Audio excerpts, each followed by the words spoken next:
Hi everyone, this is Michelle Troutman with a classy business writing tip that can improve your business communications. If someone asks you to please review this document, is that instruction clear to you? Or do you think it could mean anything from reading it, proofreading it, or giving feedback on it, or all three?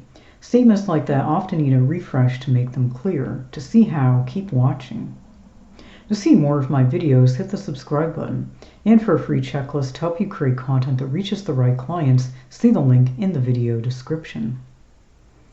Back when I took a children's literature course when I was learning to write, I had to buy a short book called The Elements of Style by E.B. White and William Strunk Jr. The wisdom in that slim volume still guides how I write today. Here's one of my favorite quotes from it. Even to a writer who is being intentionally obscure or wild of tongue, we can say, be obscure clearly, be wild of tongue in a way we can understand. Even to writers of market letters telling us but not telling us which securities are promising, we can say, be cagey plainly, be elliptical in a straightforward fashion. What they're saying is, your words can dance on the page, but make sure your readers can follow the steps. Clarity is your business writing's best dance partner. Each step should connect and therefore connect with your audience. The moves you use, so to speak, help you sell to them. So don't write that you'll meet your clients' needs. Their inquiring minds want to know how. Your copy is like a roadmap. If the directions are too vague, they'll never reach the destination. Especially since the advent of AI and its generic phrasing, I felt my writing was wordy and lacked luster. So I've been sharpening my writing pencil ever since. Editing tools have helped me polish my phrasing.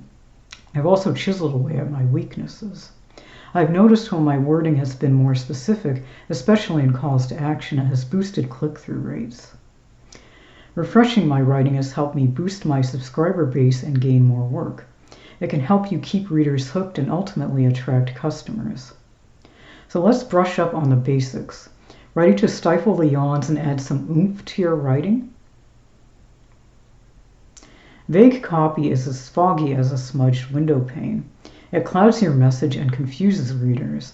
Clear writing shows a clean view of every detail, contains the information essential to readers. Suppose you're emailing colleagues about a deadline update. Instead of saying the deadline has been changed, be more direct and specific. For example, we've moved the deadline for the earnings report to next Friday, March 15th at 5 p.m. EDT, Eastern Daylight Time. One way to assess clarity is to check the readability level. This metric corresponds to grade school levels, increasing with longer words and sentences to address the average reader. Some grammar experts suggest you write at a 6th grade level.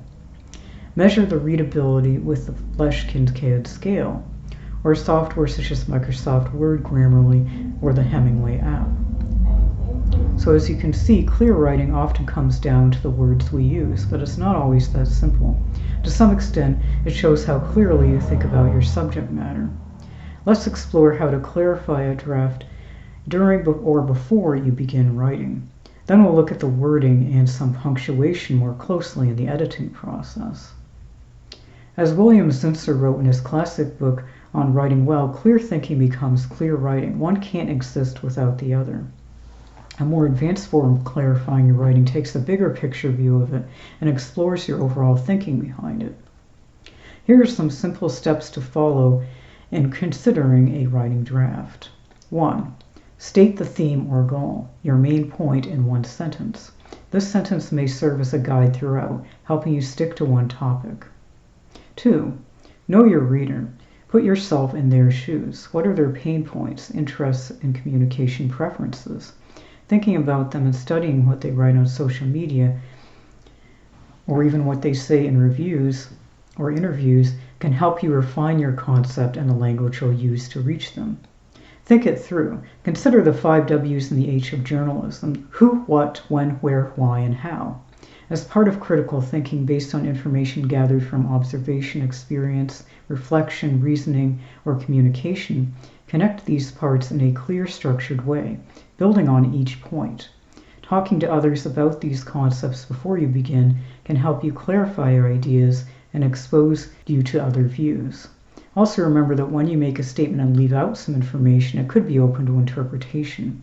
For instance, you can skew statistics to confuse readers. It helps to explain complex statements. especially those that involve numbers, to put them in proper context.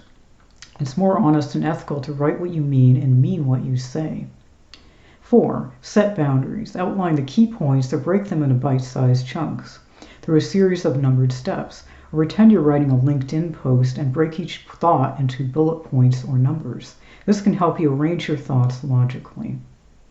5. Prime your mind. Before you write, read pithy prose by Ernest Hemingway, E.B. White, William Zinsser, or other greats in your genre as examples of how to keep it simple. So those are some steps for writing a draft. Editing often requires another type of thinking cap, one that lets you see your writing critically to cut or replace unclear phrasing. Follow these steps to clarify your writing. 1. Find the right words. Homophones are words that sound alike but have different meanings. If you're not aware of which word to use in the correct context, your writing can be as clear as mud. For example, the words effect with an E and effect with an A are easy to mix up. The word effect with an A can refer to how something has influenced something else. Effect with an E is more about accomplishments or results. Grammar girls trick to remember their differences. The arrows affected with an A, the aardvark. The effect with an E was eye-popping. So if you don't know the meaning of a word, don't be afraid to look it up. 2. Choose smaller words. Some of us like to use big fancy words because we want to sound smarter or more important. Too many can make you sound arrogant. Skip the formality in favor of simpler terms. Write like you speak or in a way that comes naturally. One way to do this is to watch your syllables. And just what are syllables? They are the parts of words we place stress on when we pronounce them. For example, the word itself, syllable, syllable, contains 3 syllables. Words with 1 or 2 syllables are obviously shorter than those with 3 or 4. 3. Shorten your sentences. Sentences that go on and on tend to cause readers to lose their focus. Some experts recommend the average sentence be 16 words or fewer. Several commas or a sign your sentence might be too long. Replace them with periods to break the sentence into 2 or more.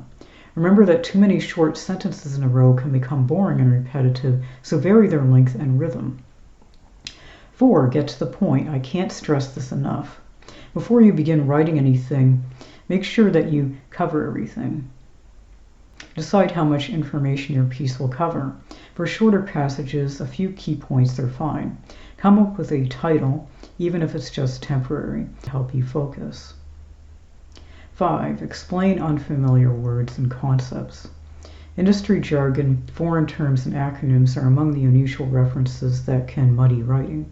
Don't assume everyone knows what you're talking about. Provide context for any industry terms and spell out acronyms. For example, World Wildlife Fund, WWF. WWF was also once an acronym for the World Wrestling Federation. And remember punctuation.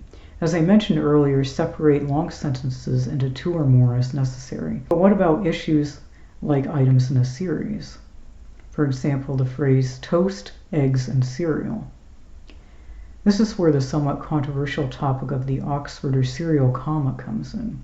I am for using it because it helps distinguish items in a series. Certain style standards, like the Associated Press style book, which many newspapers and publications follow, don't use the Oxford comma. Here's an example of a sentence without an Oxford comma. Mary likes to eat toast, cereal, and eggs for breakfast. Without the comma, you might think that she likes to eat cereal and eggs together, which isn't a very tasty combination. Here in Maine, the lack of a serial comma in the wording of an overtime policy for dairy drivers led to a legal case. The lack of clarity cost the company $5 million. So for clearer writing, it pays to think through the structure of your work and the wording that will fill those gaps. And when you edit, look closely at the words and punctuation to make sure everything makes sense to help you reach your audience and your business goals. Which problems do you struggle with most in this video? Let me know in the comments. And the next video will explore how to keep your writing sharp and snappy. Don't forget to like, subscribe, and hit the notification bell for more writing tips. And for a free checklist to help you create content that reaches the right clients, see the link in the video description. Thank you so much for watching, and remember to keep your writing classy.